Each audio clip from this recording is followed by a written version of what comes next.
வணக்கம். நம்ம வாழ்க்கையில அடுத்த லெவலுக்கு போகணும்னு நினைக்கும் போது ஒரு சின்ன உரையாடல் அதுக்கு காரணமா இருக்கலாம்னு என்னைக்காவது யோசிச்சிருக்கீங்களா?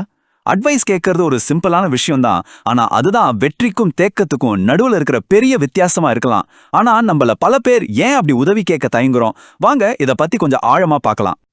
ரொம்ப ஃபேமஸான தி ஆல்கெமிஸ்ட் புக்கை பத்தி நீங்க கேள்விப்பட்டிருப்பீங்க. அதுல சாண்டியாகோன்னு ஒரு ஆடு மேய்க்கிற பையன் இருப்பான். அவனுக்கு ஒரு கனவு வருது. ஒரே குழப்பம். அந்த கனவு தான் அவன் ஒரு பெரிய புதையலை தேடி போக வைக்குது. ஆனா அந்த பயணத்தை ஸ்டார்ட் பண்றதுக்கு அவனுக்கு ஒரு சின்ன உதவி, ஒரு வழிகாட்டுதல் தேவைப்பட்டுச்சு.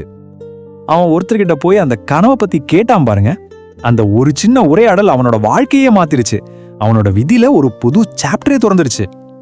ஸோ சாண்டியாகோட கதை நமக்கு என்ன சொல்லுதுன்னா, கரெக்டான நேரத்தில் கிடைக்கிற ஒரு சின்ன அட்வைஸ் நம்ம வாழ்க்கையோட போக்கே மாத்திர சக்தி அதுக்கு இருக்கு. உங்களுக்கும் அப்படி ஒரு மூமெண்ட் வரலாம் இல்லையா? இப்போ ஒரு நிமிஷம் உங்களை பத்தி யோசிங்க. சாண்டியாகோ மாதிரி உங்க மனசுக்குள்ள உழப்பிக்கிட்டு இருக்கிற அந்த ஒரு விஷயம் என்ன?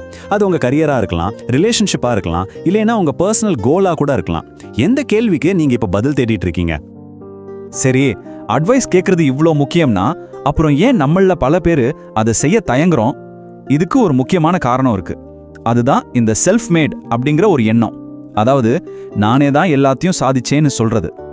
இந்த கோட் பாருங்க, ரொம்ப ஆழமான ஒரு உண்மையை சொல்லுது. நான் செல்ஃப் மேட் அப்படின்னு பெருமையா சொல்லிக்கிறது ரொம்ப ஈஸி. ஆனா உண்மையை யோசிச்சு பார்த்தா நம்மளோட ஒவ்வொரு வெற்றிக்கு பின்னாலையும் கண்டிப்பா ஒருத்தரோட உதவியோ ஆதரவோ இருக்கும் இல்லையா?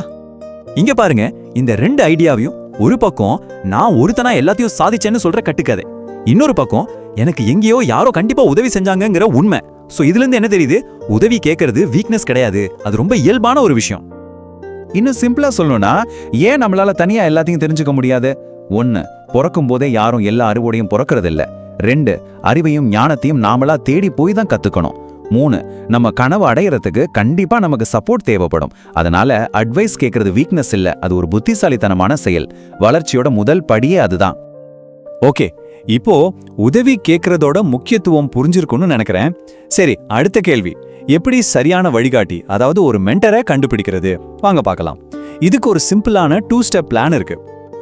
இந்த 2 ஸ்டெப்ஸும் ஒன்னோட ஒன்று கனெக்ட் ஆனது. ஸ்டெப் 1, உங்களை நீங்களே மதிப்பு மிக்கவரை ஆக்கிக்கோங்க. அப்படின்னா உங்களுக்குன்னு ஒரு திறமையை வளர்த்துக்கோங்க. ஏதாவது ஒரு விஷயத்துல நீங்க வேல்யூபிளா இருக்கணும். ஸ்டெப் 2, அதுக்கப்புறம் நீங்க யாரை மதிக்கிறீங்களோ, யார மாதிரி ஆகணும்னு நினைக்கிறீங்களோ அவங்கள போய் பாருங்க.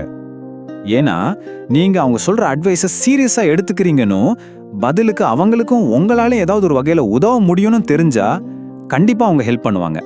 இது வரும் ஒன் சைடா ஹெல்ப் கேட்கறது இல்ல, ஒரு ரிலேஷன்ஷிப்பை பில்ட் பண்ற மாதிரி. அந்த ரிலேஷன்ஷிப்பை பத்தி பேசும்போது நாம அடுத்த முக்கியமான விஷயத்துக்கு வரோம். இந்த வழிகாட்டுதல், அதாவது மென்டர்ஷிப்ங்கிறது ஒரு ஒன் வே ஸ்ட்ரீட் கிடையாது. இது ஒரு கிவ் அண்ட் டேக் பாலிசி மாதிரி. அதாவது இந்த உறவுல நீங்க வாங்கிக்கிட்டே மட்டும் இருக்கக்கூடாது, கொடுக்கவும் செய்யணும். இது ஒரு 2 வே ரோடு மாதிரி. நீங்க அவங்க கிட்ட இந்த அறிவை வாங்கிக்கிறீங்க, பதிலுக்கு உங்ககிட்ட இருக்கிற திறமையோ நேரத்தையோ அவங்களுக்கு கொடுக்குறீங்க. அப்பதான் அந்த ரிலேஷன்ஷிப் ஹெல்த்தியா இருக்கும். இந்த டேபிள பாருங்க, உங்களுக்கு தெளிவா புரியும். ஒரு பக்கம் நீங்க என்ன வாங்குறீங்க, அட்வைஸ், சப்போர்ட், அவங்களோட அனுபவ அறிவு. இன்னொரு பக்கம் நீங்க என்ன கொடுக்குறீங்க, உங்ககிட்ட இருக்கிற ஸ்கில்ஸ், உங்களோட டைம், உங்களோட சப்போர்ட். இது 2 பேருக்குமே வின்-வின் சிச்சுவேஷன் தான். உதாரணத்துக்கு ஒரு நல்ல கிராஃபிக் டிசைனர் இருக்காருன்னு வச்சுப்போம். அவரு அனுபவம் வாய்ந்த ஒரு மென்டர் கிட்ட இருந்து கரியர் அட்வைஸ் வாங்குறாரு. பதிலுக்கு அந்த மென்டரோட சில டிசைன் வேலைகளை ஃப்ரீயா செஞ்சு கொடுக்கறாரு. இங்க பாத்தீங்களா, 2 பேருக்குமே மதிப்பு கிடைக்குது. ஓகே, இப்போ இது எல்லாத்தையும் ஒன்னா சேர்த்து பார்க்கலாம். கடைசியா அந்த ஒரு சின்ன உரையாடலோட சக்தி என்னங்கிறத மறுபடியும் ஞாபகப்படுத்திக்கலாம். இந்த வரியை நல்லா மனசுல வச்சுக்கோங்க. நீங்க உங்க வாழ்க்கையில அடுத்த லெவலுக்கு போகணும்னு நினைக்கிறீங்க இல்லையா?